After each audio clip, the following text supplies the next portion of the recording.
नमस्कार। राम राम। क्या भगवान राम और भगवान कृष्ण मांसाहारी थे और मदिरा पान करते थे? हमारे देश के बड़े बड़े विद्वान, स्वघोषित विद्वान जो हैं, वे ऐसा कहते हुए पाए जाते हैं। ऐसे ही एक विद्वान हैं, बड़े फेमस यूट्यूबर हैं, कहीं यूरेशिया या जर्मनी आदि में रहते हैं। उन्होंने जो है हंसते मुस्कुराते हुए एक वीडियो बनाया और कहा कि श्री राम तो मांसाहार करते थे। उन्होंने कहीं पढ़ा ऐसा, स्वामी जी ने अपनी पुस्तक में लिख दिया है वैष्णवों के भोजन के ऊपर में। इस देश में 300 से अधिक रामायणें लिखी गई हैं और बाद में बहुत सारी ऐसी रामायणें लिखी गई हैं जिनका उद्देश्य बहुत हद तक श्री राम के चरित्र को मलिन करना था, परंतु वे आधार ग्रंथ नहीं हो सकते। आधार ग्रंथ तो आदि काव्य है, वाल्मीकि रचित रामायण है या तुलसीदास की रामायण है या कंब की रामायण है, अन्य रामायणें भी हैं और वहाँ कहीं भी ऐसा कोई दृष्टांत नहीं मिलता। ये आरोप जो है आमतौर पर तब लगाया जाता है जब भगवान राम वन के लिए जाते हैं और यह माना जाता है कि वन में आखेट या मृगया करते हुए वे हरण का शिकार करते थे और उसके बाद जो है उसका मांस पका करके खाते थे। अब आप देखिए वाल्मीकि रामायण पलटिए। वाल्मीकि रामायण में जब वे वन के लिए प्रस्थान करते हैं और निषाद राज गुह्य से मिलते हैं, जो कि दौड़े हुए उनसे मिलने आते हैं, उन्हें वनवासी के वेश में देख करके अत्यंत शोकार्त भाव में प्रार्थना भी करते हैं और कहते हैं कि यथा योध्याम तथेदम तेराम किम करवाणि ते ईदृशम ही महाबाहो कह प्राप्यस्त्यतिथिम प्रियम। कि अयोध्या के समान ही श्रृंगवीरपुर को समझिए, मुझे आज्ञा दीजिए मैं आपकी क्या सेवा करूं। तुलसीदास ने संभवतः यह लिखा है कि श्रृंगवेरपुर में निषाद राज गुह्य उनके लिए मछलियां आदि भी लेकर के आए थे। महाकवि तुलसीदास अपनी दृष्टि से घटना को देखते हैं और चरित्र का निर्माण करते हैं। वे मानते हैं कि नदी के तट पर रहने वाले निषाद राज गुह्य के लिए मछली का शिकार करना कोई बहुत बड़ी बात नहीं होगी, परंतु श्री राम क्या उसे ग्रहण करते हैं? वाल्मीकि जी ऐसा कुछ भी नहीं लिखते। वाल्मीकि रामायण में श्री राम क्या उत्तर देते हैं निषाद राज गुह्य को? वे कहते हैं अर्चिताश्चैव दृष्टाश्च भवता सर्वदा वयम पदभ्याम अभिगमाच्चैव स्नेह संदर्शनेन च। कि आप यहाँ तक पैदल चल करके आए, आत्मीयता का ऐसा प्रदर्शन किया, हम आपके कृतज्ञ हैं, हमें आपसे कुछ नहीं चाहिए। वहीं पर वे तीनों इंगुदी वृक्ष के नीचे विश्राम करते हैं, वहीं रात बिताते हैं। कोई पलंग खटिया का भी इंतज़ाम नहीं किया जाता है, न वे उसे स्वीकार करते हैं। भूमि पर सोना जिसे हम कहते हैं। उसके बाद जब वे भरद्वाज ऋषि के आश्रम में पहुंचते हैं तो भरद्वाज जी से बहुत लंबी चर्चा होती है उनकी, और भरद्वाज जी कहते हैं कि नदी के पार जो है श्री राम आपको एक श्याम वट मिलेगा, विशालकाय महाकाय वृक्ष है। आगे चीड़ और बेर के वन मिलते हैं, वहाँ कुछ समय बिताएं। सीता जब श्री राम और लक्ष्मण के साथ नौका पर सवार होती हैं, जो बांस से बनाई गई नौका है, लक्ष्मण स्वयं उसका निर्माण करते हैं, तब वे देवी नदी देवी की प्रार्थना में जो है कहती हैं कि स्वस्ति देवी तरामि त्वाम पारयेन में पतिव्रतम।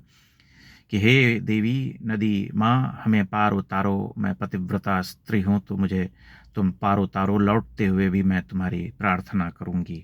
उसके बाद वे वट वृक्ष को भी प्रणाम करती हैं कि नमस्तेस्तु महावृक्ष पारयेन में पतिव्रतम। चित्रकूट की शोभा देखकर श्री राम कहते हैं कि मनोज्ञोयम गिरिह सौम्य नाना द्रुमलतायुतः बहुमूल फलो रम्य स्वाजीव प्रतिभाति में। कि मनो ये मन को भाने वाले गिरि हैं, पर्वत हैं, सौम्य हैं, नाना द्रुमलताओं से युक्त हैं, बहुमूल फलो, यहाँ पर फल मूल की बहुतायत है, रम्य है, यहाँ हम आराम से रहेंगे। भगवान राम ऐसा तो नहीं कहते कि यहाँ जो है हिरण दौड़ भाग रहे हैं और कितना अच्छा लगेगा जब हम उनका शिकार करके खाएंगे। वे तो कहते हैं कि फल मूलों की बहुतायत है, ये पर्वत है, सौम्य है, नाना द्रुमलताओं से युक्त है, हम यही वास करेंगे।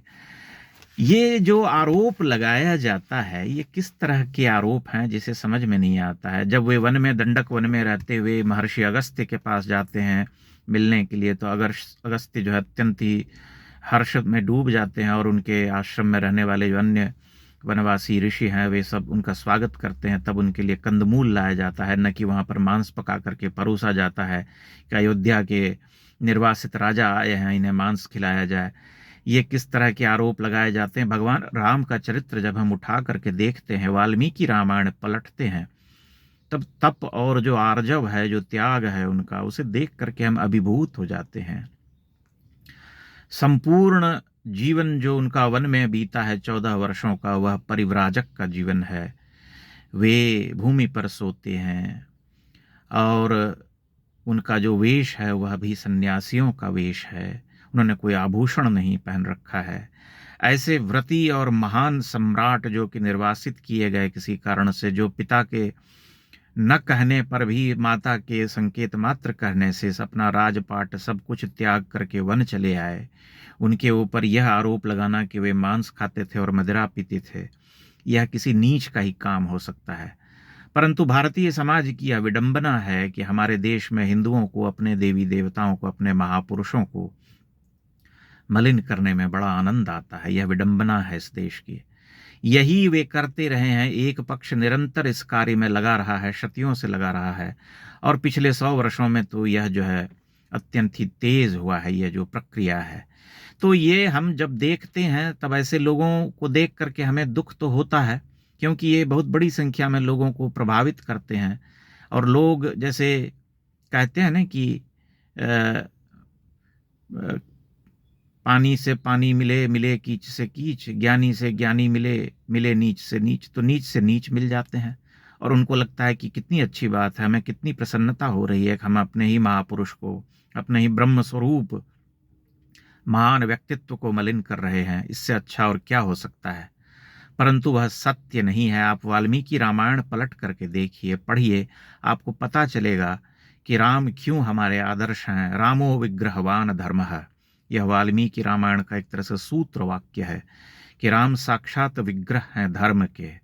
धर्म के विग्रह हैं, तब फिर वह मृगया करके हरिण का शिकार करते हैं और उसका मांस पका करके खाते हैं और मदिरा पान करते हैं। ये सब जो बातें प्रचारित की गई हैं और इस तरह की भ्रांतियां समाज में फैलाई गई हैं, इन सब का क्या उत्तर है? इन सब का उत्तर केवल तार्किक खंडन है। आप अपने धर्म ग्रंथ पलटना शुरू कीजिए, पढ़िए, देखिए कि उस धर्म ग्रंथ में क्या लिखा है। वाल्मीकि रामायण में कहीं कोई संकेत भी मिलता है? जब जटायु का वध हो जाता है, जो भूमि पर पड़ा हुआ है जटायु, घायल है रावण के प्रहार से, तब भगवान राम आर्तनाद करते हुए कहते हैं कि आप मेरे लिए मेरे पिता के समान हैं और मैं आपका जो है अंतिम संस्कार करना चाहता हूँ, मैं ऋणी रहूंगा जीवन भर।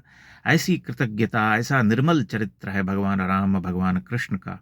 लेकिन हमारे देश के जो नीच लोग हैं, जो कथित तौर पर हिंदू हैं, लेकिन उन्हें अपने ही देवी देवताओं को मलिन करने में आनंद आता है, एक तरह का सुख उन्हें मिलता है। लेकिन आप ध्यान से देखें तो इससे कुछ प्राप्त नहीं होता है। शतियों से भगवान राम हमारे पथ प्रदर्शक रहे हैं। भारतीय समाज उनकी कथा सुन करके विह्वल होता रहा है। इसीलिए भारतीय समाज आज तक भगवान राम का ऋणी है। आज भी पुत्र का जन्म होता है तो लोग यही कल्पना करते हैं कि श्री राम के आदर्श का एक छटाक भी इसने जीवन में ग्रहण कर लिया तो बहुत बड़ा महापुरुष हो जाएगा। परंतु ऐसे लोग हैं जो उनके ऊपर आरोप लगाते हैं, इस तरह के घटिया आरोप, और कहते हैं कि वे मांस मदिरा का पान करते थे, मांस खाते थे, श्री राम और श्री कृष्ण। इन सब से कुछ होता नहीं है। लेकिन जैसा कि मैंने कहा कि एक बहुत बड़े समाज को ये दिग्भ्रमित करते हैं, उनके चित्त को दूषित करते हैं। इसलिए इन सब का तार्किक खंडन आवश्यक है और ग्रंथों को पलट करके उत्तर देने की आवश्यकता है कि बताओ कहाँ लिखा है, तुम दिखा दो। अब किसी नीच ने अपने हिसाब से रामायण में लिख करके कुछ भी लगा दिया तो वह सत्य नहीं हो सकता। सत्य तो हमेशा आदि काव्य होगा। वाल्मीकि रचित रामायण होगी या तुलसी रचित रामचरितमानस है या अन्य महापुरुषों महाकवियों के द्वारा रचित ग्रंथ हैं। इसलिए उन सब को हमें पढ़ना चाहिए। इस वीडियो पर आप अपनी टिप्पणियां अवश्य कीजिएगा। बहुत बहुत धन्यवाद।